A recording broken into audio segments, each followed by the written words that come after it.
কাছে আন্তরিকভাবে ধন্যবাদ এবং আমাদের একটু 4টার সময় প্রেস ব্রিফিং ছিল, আমাদের আধা ঘন্টা দেরি হয়েছে। এই ব্যাপারটার জন্য আমরা আন্তরিকভাবে দুঃখিত। আজকে আমরা বৈষম্য বিরোধী ছাত্র আন্দোলনের পক্ষ থেকে শহীদ ও আহত সেলের পক্ষ হতে এই সংবাদ সম্মেলনের আয়োজন করা হয়েছে। আপনারা ইতিমধ্যেই জেনেছেন যে আমাদের শহীদ পরিবার ও আহতদের নিয়ে আমাদের বৈষম্য বিরোধী ছাত্র আন্দোলনের শহীদ পরিবার ও আহত সেল কাজ করছে। তারা শহীদ পরিবার এবং আহতদের প্রশিক্ষণ, কর্মসংস্থান এবং পুনর্বাসন সম্পর্কে সরকারের সাথে তাদের পুনর্বাসনের ব্যাপারে কাজ করে যাচ্ছে। আজকে শহীদ পরিবার এবং আহতদের পুনর্বাসন, কর্মসংস্থান এবং প্রশিক্ষণের ব্যাপারে একটি রোডম্যাপের জন্য আমরা আসলে এই সংবাদ সম্মেলনের আয়োজন করেছি। এই রোডম্যাপটি দেওয়ার জন্য আমাদের আজকের সংবাদ সম্মেলনে আমাদের শহীদ পরিবার এবং আহতদের সেল সম্পাদক তামিম খান আপনাদেরকে এই সংবাদ সম্মেলনটির ডিটেলসে জানাবেন যে শহীদ পরিবার এবং আহতদের নিয়ে তারা কিভাবে ভবিষ্যতে কাজ করবেন। ধন্যবাদ আপনাকে। বিসমিল্লাহির রহমানির রহিম। আসসালামু আলাইকুম। আমি মোহাম্মদ তামিম খান, বৈষম্য বিরোধী ছাত্র আন্দোলনের শহীদ ও আহত সেলের সম্পাদক। তো আপনারা জানেন জুলাই আগস্ট ছাত্র জনতার গণ অভ্যুত্থানে আমাদের কি পরিস্থিতি ছিল এবং জুলাই আগস্ট ছাত্র জনতার গণ অভ্যুত্থানে যারা শহীদ হয়েছেন এবং আহত হয়েছেন তাদের প্রতি বিনম্র শ্রদ্ধা জানাই। অভ্যুত্থানের পরে কিন্তু আমাদের অনেক বড় কিছু চ্যালেঞ্জ ছিল। প্রথম যে চ্যালেঞ্জ ছিল সেটা হচ্ছে শহীদ ও আহত পরিবারের তালিকা প্রণয়ন, এবং তালিকা প্রণয়ন করতে গিয়ে কিন্তু আমাদের অনেক বড় বেগ পেতে হয়েছে। আমরা একটা বন্যা সমস্যা, প্রতিকূল অবস্থা কাটিয়ে উঠি। এই সকল সমস্যা সহ আরও নানাবিধ সমস্যা এবং জটিলতার মধ্য দিয়ে কিন্তু আমাদের শহীদ ও আহতদের যে তালিকা প্রণয়নের একটা বিষয় ছিল সেটা আমরা আল্লাহর রহমতে মোটামুটি সাকসেস করতে পেরেছি।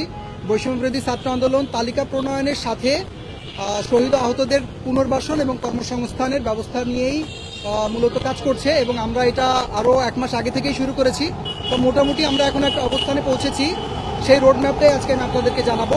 সেটা হলো বৈষম্য বিরোধী ছাত্র আন্দোলনের শহীদ আহত সেল কয়েকটা নানা অর্গানাইজেশনের সাথে কোলাবোরেশন করে এই তাদের প্রশিক্ষণ এবং পুনর্বাসন নিয়ে কাজ করবে। তো এই ইতিমধ্যে আমাদেরকে 3টা মন্ত্রণালয় আশ্বাস দিয়েছে: শিল্প মন্ত্রণালয়, সমাজ কল্যাণ মন্ত্রণালয়, যুব ও ক্রীড়া মন্ত্রণালয়।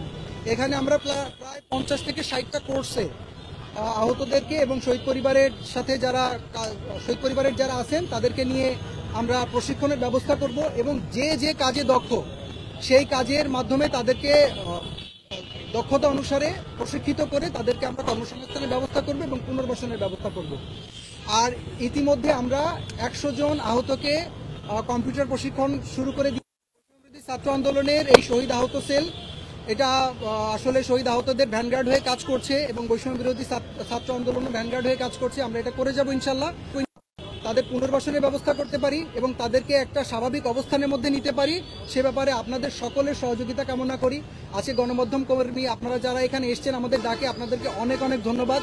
এবং আপনারাই পারবেন হয়তো এই শহীদ আহত পরিবারের পাশে দাঁড়িয়ে আমাদের সাথে তাদেরকে ভালো একটা ব্যবস্থা বা তাদেরকে ভালো একটা অবস্থানে দাঁড় করানোর জন্য। আর আপনারা আরও একটা বিষয় জানেন, এই আন্দোলনে যারা আহত হয়েছে তারা কিন্তু এখন অনেকে মানসিকভাবে খুব অসুস্থ। তো তারা কিন্তু একটা স্বাভাবিক জীবনযাপনের মধ্যে ছিল। গুলিবিদ্ধ হয়ে যখন আহত হয়ে হাসপাতালে 6-7 মাস ধরে পড়ে আছে, তখন কিন্তু তাদের মধ্যে একটা মানসিক বিকৃতির একটা অবস্থা কিন্তু তৈরি হয়েছে।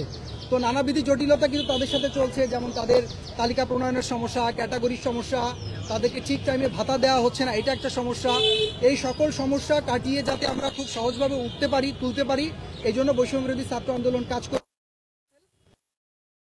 এই যে সকল মানুষগুলো এখন মানসিকভাবে সুস্থ হতে পারছে না বা স্বাভাবিক জীবনে ফিরতে পারছে না, তাদের জন্য আমরা আরও একটা কর্মসূচি হাতে নিয়েছি। সেটা হচ্ছে মাইন্ড হিল নামে একটা প্রজেক্ট, যেখানে জার্মানের একটা প্রজেক্ট আমাদের সাথে সংযুক্ত হয়েছে। জার্মানের এই প্রজেক্টটা আমাদেরকে হেল্প করবে এই যে সকল আহত পরিবার বা আহত যোদ্ধারা এখন পর্যন্ত স্বাভাবিক জীবনে ফিরতে পারছে না, তাদের মানসিক স্বাস্থ্য নিয়ে কাজ করার জন্য। এই বিষয়টা আমি আল্লাহর রহমতে কোঅর্ডিনেট করার চেষ্টা করছি, যাতে এটা সঠিকভাবে বাস্তবায়ন করতে পারি। সে ব্যাপারে আপনাদের সহযোগিতা কামনা করি এবং সবার সহযোগিতা কামনা করি, এবং সবাই যাতে এই ব্যাপারে আমাদেরকে উৎসাহিত করে এবং এই ব্যাপারটাকে সমাধান করার জন্য আমাদের সাথে এগিয়ে আসে। সবাইকে অনেক অনেক ধন্যবাদ। আপনাদের প্রশ্ন। একটা রিপোর্ট হয়েছে যে 52 জনের তালিকা এসেছে যারা জুলাই শহীদ না, পরবর্তীতে যারা শহীদ হয়েছে তাদের নামও এই তালিকায় দিয়েছে। এই বিষয়ে আপনারা কি ব্যবস্থা নেবেন? তাদেরকে তালিকা থেকে বাদ দেওয়া হবে কিনা বা আপনাদের অবস্থাটা কি, আপনারা এই বিষয়ে কতটুকু জানেন? জি, আচ্ছা, আপনারা কিন্তু জানেন যে অভ্যুত্থানের পরে দেশ একটা ভঙ্গুর অবস্থার মধ্যে এখনো রয়েছে। পুরোপুরি কিন্তু এটা সাকসেস হয় না। একটা গণ অভ্যুত্থানের পর দেশের অবস্থা এরকমই থাকে। সেই টালমাটাল অবস্থার মধ্যেও কিন্তু আমরা তালিকা প্রণয়নের কাজটা কিন্তু করেছি এবং আমি কিন্তু জুলাই আগস্ট ছাত্র জনতার গণ অভ্যুত্থানে যারা শহীদ আহত হয়েছে তাদের তালিকা যাচাই বাছাই কমিটির প্রধান সমন্বয়কারী হিসেবে দায়িত্ব পালন করেছি। 52 জনের যে তালিকা প্রণয়ন 52 জনের যে তালিকা প্রথম আলো প্রকাশ করেছে, এখানে সবাই যে আপনার ফেক সেটা কিন্তু না। এখানে কয়েকজন আবার সঠিক শহীদও আছে যাদের নাম ভুলক্রমে চলে গেছে। আর যাদের নাম এসছে এখানে তাদেরকে অবশ্যই আমরা তালিকা থেকে বাদ দিব, কেননা অভ্যুত্থানে যারা শহীদ হয়েছে তারা একটা সম্মানের জায়গায় অবস্থান করছে। তো সেই সম্মানের জায়গায় যারা আছেন তাদের সম্মানিত করার জন্য আমরা কোনো ভুয়া শহীদকে তালিকায় রাখবো না। এটার প্রসেসটা আপনাদেরকে একটু বলি। আমরা মুক্তিযোদ্ধা মন্ত্রণালয় থেকে জেলা প্রশাসক বরাবর একটা চিঠি দেওয়া হয়। সেই চিঠির মাধ্যমে একটা যাচাই বাছাই কমিটি, সেখানে একজন ম্যাজিস্ট্রেট, একজন পুলিশ সুপার, একজন ছাত্র প্রতিনিধি এবং আরও কয়েকজন সম্মিলিত অ্যাসিলেন্ট সহ এই কমিটিটা করা হয়। সেখানে যাচাই বাছাইয়ের মাধ্যমে যখন তাদের পক্ষে কোনো প্রমাণ পাওয়া যায় না তখন তাদেরকে চিঠির মাধ্যমে মুক্তিযোদ্ধা মন্ত্রণালয় থেকে তাদের বাদ দিয়ে দেওয়া হয়, গ্যাজেট থেকে বাদ দিয়ে দেওয়া হয়। প্রক্রিয়াটা সহজ, কিন্তু আমাদের তথ্য পাওয়াটা জরুরি। আপনি বলেছিলেন যে বললেন যে যারা আহত তারা ঠিকমতো ভাতা পাচ্ছে না, মানে কেন, কি মনে হচ্ছে? হ্যাঁ, ভাতার ব্যাপারটা একটু আপনাদেরকে ক্লিয়ার করি। ভাতা আসলে একটা রাউটিং নাম্বার এবং একটা অ্যাকাউন্টের মাধ্যমে কিন্তু টাকাটা দেওয়া হচ্ছে। তো অনেক সময় দেখা যায় যে রাউটিং নাম্বারগুলো অনেক আহত জুলাই যোদ্ধা ঠিকভাবে লিখতে পারেন না। আর আপনারা তো নিশ্চয়ই জানেন যে অভ্যুত্থানে কিন্তু মানে শিক্ষিত মানুষের থেকে সাধারণ মানুষগুলোই কিন্তু আন্দোলনে আহত হয়েছে বেশি। এবং আপনারা একটা জিনিস দেখেন, আমার কাছে মাঝে মাঝে এমন মেসেজ আসে যে আমি মেসেজের উত্তর দিলে বলে, ভাই আমি বাংলা পড়তে পারি না, আপনি একটু ভয়েসে বলেন। তো এই ধরনের মানুষগুলোর না অনেক সময় এই রাউটিং নাম্বার লিখতে ভুল হয়ে যায়, যে কারণে তারা ঠিক সময়ে টাকাটা পাচ্ছে না। তো আমরা চেষ্টা করতেছি তাদের জন্য আলাদা একটা টিম গঠন করতে, যাতে যাদের এই ধরনের সমস্যা হয় তাদের সমস্যাটা যেন আমরা নিজেরা তদারকি করে তাদের এই রাউটিং নাম্বার ভুল, তাদের যে অনেক সময় এনআইডি কার্ডের নাম্বার ভুল হয়, বা অনেক সময় প্রায় 16টা আপনার হচ্ছে স্টেপ আছে এই ভাতা নেওয়ার জন্য, 16টা আছে 16টা ঘর আছে পূরণ করতে হয়, যেগুলো এমআইএস নাম্বার, গ্যাজেট নাম্বার, বর্তমান ঠিকানা, স্থায়ী ঠিকানা, routing number, NID card number, কি ধরনের আহত হয়েছে, কোথায় আহত হয়েছে। সো এই বিষয়গুলো না অনেক সময় আহত জুলাই যোদ্ধারা কমপ্লিট করতে একটু ব্যর্থ হয়ে যায়। তো আমরা চাচ্ছি যে আমরা নিজেরা হেল্প করে তাদেরকে একটা এই সমস্যাটা যাতে না হয় আর এই ভাতাটা দিতে যাতে দেরি না হয় এই ব্যবস্থা নিব ইনশাআল্লাহ। জি প্রায় 13-14 মাস হয়ে গেছে জি নতুন বাংলাদেশ বা আন্দোলনের পরে এখনো অনেক আহতরা হাসপাতালে ভর্তি আছে। আমরা 1 বছর হওয়ার পরেও তাদের ওরকম কোনো অবস্থার পাচ্ছি না। এটা কারণটা আসলে কি আপনার কাছে?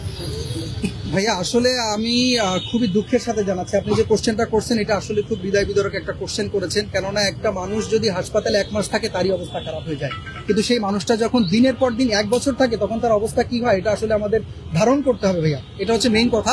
তো আসলে এইখানে গাফিলতি একটু আছে, গাফিলতি আছে কোঅর্ডিনেশনটা কিভাবে হয় দেখেন। আমরা কিন্তু যখন আপনার আন্দোলন শেষ হলো তখন কিন্তু সেপ্টেম্বর মাসের দিকেই একটা স্বাস্থ্য উপকমিটি গঠন করেছিলাম, যাদের দায়িত্ব ছিল বিভিন্ন হাসপাতালে 2 জন করে প্রতিনিধি দিয়ে যারা আহত জুলাই যোদ্ধা থাকবে তাদের সেবা নিশ্চিত করা।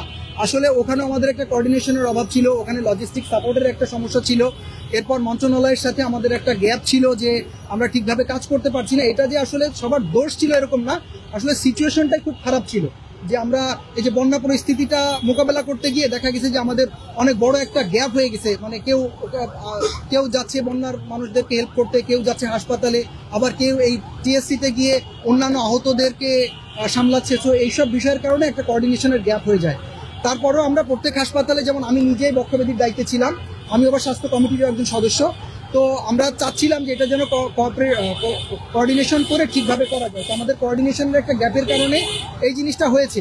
কিন্তু ভাইয়া আপনার কোশ্চেনের উত্তরটা আমি সঠিকভাবে দিতে চাই এভাবে যে ভাইয়া যেটা হয়েছে সেটা হয়তো আমরা ফিরে আনতে পারবো না, বাট যেহেতু আমরা এই জিনিসগুলো এখন সামনাসামনি দেখছি, দেরি যেহেতু হয়েই গেছে, তারপর আমরা চাই আমাদের জায়গা থেকে বৈষম্য বিরোধী ছাত্র আন্দোলনের এই শহীদ আহত সেল যেন প্রত্যেক হাসপাতালে 2 জন করে প্রতিনিধি নিয়োগ দিয়ে এই সকল রোগীর সেবা নিশ্চিত করতে পারে এবং যাদের বিদেশে যেতে হবে তাদের বিদেশে চিকিৎসার সুব্যবস্থা নিশ্চিত করতে পারে। ধন্যবাদ। জি জি জি জি হ্যাঁ, পরবর্তী পদক্ষেপ আমাদের অভ্যুত্থানের পর প্রথম টার্গেট ছিল জুলাই বিপ্লবে যারা অংশগ্রহণ করেছে, যারা আহত হয়েছে তাদের তালিকা নিশ্চিত করা। আমরা মোটামুটি কমপ্লিট করে ফেলেছি, ধরতে পারেন 90%, হয়তো বাকি 10% এখনো পর্যন্ত আমরা কমপ্লিট করতে পারিনি আমাদের আনুষঙ্গিক জটিলতা এবং বিভিন্ন অনুকূল পরিস্থিতি বা প্রতিকূল পরিস্থিতির জন্য। তো আমরা এটা ইনশাল্লাহ ওভারকাম করব। আমাদের তালিকা প্রণয়ন শেষ হলে আমরা এই শহীদ ও আহতদেরকে আগে পুনর্বাসনের ব্যবস্থা করব। তাদের যে আত্মত্যাগ, তাদের যে এই দেশের প্রতি তাদের যে ভালোবাসা, এটাকে যাতে সর্বোচ্চ শিখরে নিয়ে যাওয়া যায় সেজন্য আমরা সর্বোচ্চ লেভেলের চেষ্টা করব। তাদের মানসিক স্বাস্থ্য আগে উন্নতি করা এবং তাদেরকে সার্বিকভাবে হেল্প করে তাদেরকে স্বাভাবিক জীবনে ফিরিয়ে আনা। এরপর আমরা দেশের উন্নয়নের জন্য, দেশের সার্বিক কাঠামো উন্নয়নের জন্য, আইন শৃঙ্খলা প্রতিষ্ঠার জন্য আমরা ইনশাল্লাহ এই বৈষম্যবিরোধী ছাত্র আন্দোলনের এই ব্যানার কাজ করে গেছে, কাজ করে যাবে এবং আমরা থাকবো ইনশাল্লাহ সবসময় মাঠে। সবাইকে অনেক অনেক ধন্যবাদ।